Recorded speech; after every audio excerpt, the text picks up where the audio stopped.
I'm Vernon Felton, Senior Editor at Bike Magazine. We're at Bike's 2015 Bible of Bike Test, and today we're checking out Transition Smuggler 1.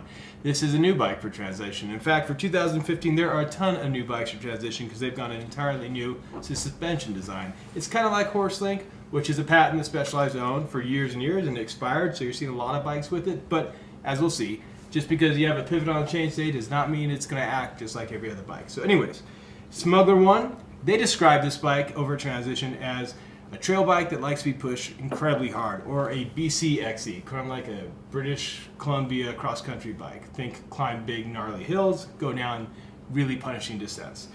This bike retails for $4,900. If that's too much for your pocketbook, you can get it for $1,800 in the frame, and there's a lesser spec bike which is nearly just as good for $3,300. Again, that's the data. The question is, what happened on the trail? BCXE all the way. Bike is burly, tough, stiff, long, bombs down shit like crazy. It is insanely good at just like railing down trail. It doesn't even care where the line is. If you're railing down something, you can take anything you want to do. Now, some people would be surprised you're saying that because it's only got 115 millimeters doesn't matter. of travel in the back. Doesn't matter at all. Doesn't matter at all. It could be a hardtail. It does not matter. You guys go.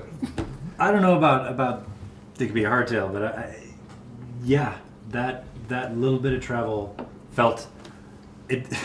It's funny to say that it felt bottomless because every time I looked down, the little red rubber band was all the way at the bottom. Okay, so you were bodying it out. Yeah, but somehow something about the way that it was tuned, like I didn't know what I was bodying. Yeah, something about the leverage ratio. Something. Yeah, exactly right.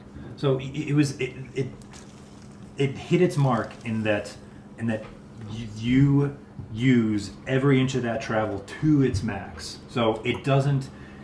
They don't have to add an extra 50 millimeters that's going to hinder you the other half the time because you're floating in the perfect range of that travel. But let's talk about that for a second. So they recommend setting you up at 35% seated sag. Which is a lot for a bike. Not 25% sag, not the standard, whatever it is. Yeah, 30, I think, what was it 32 seated, 35... 30 standing, 32 standing, 35 seated. So I started at 30 seated, went down to 35 seated, went down to 40 seated while playing around with traction climbing because I felt like it is a long bike. And again, slow and weak man here. I was having some issues going uphill. I was like, let's just see what we can make it suck into the climbs.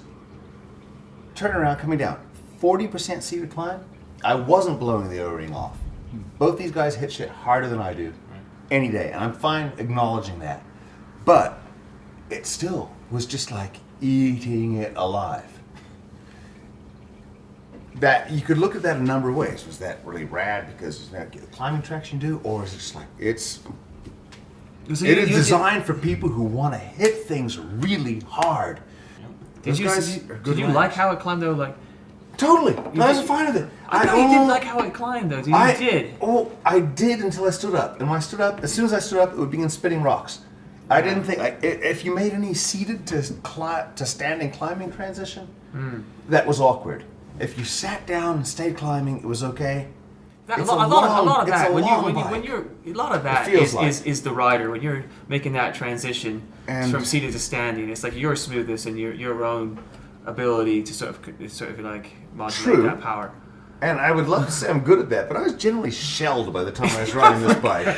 So it doesn't matter. I'll tell you I'm riding with one leg and I'm gimped. It doesn't matter. I'll tell you how my fucking experience went climbing on this thing. How did your experience go climbing on this thing?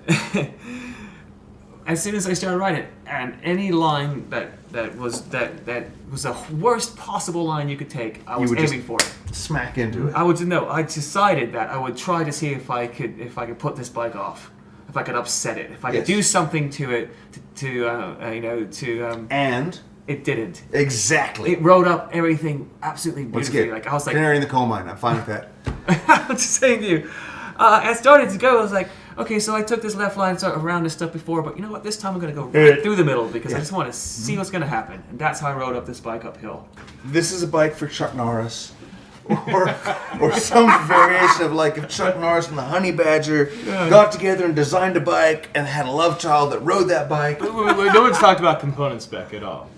This is the high-end bike, and of course It had components? it did. It's not just about the frame.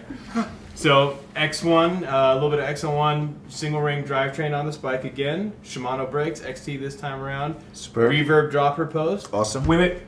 Not just a reverb dropper post. A 150 millimeter reverb. Exactly. Nice Right. point, Travis. Nice touch. So there you have it.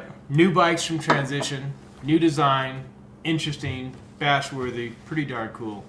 If you want to read more about this particular bike, check out Bike Magazine's Bible of Bike Tests. If you want to see more bike videos, go to bikemag.com.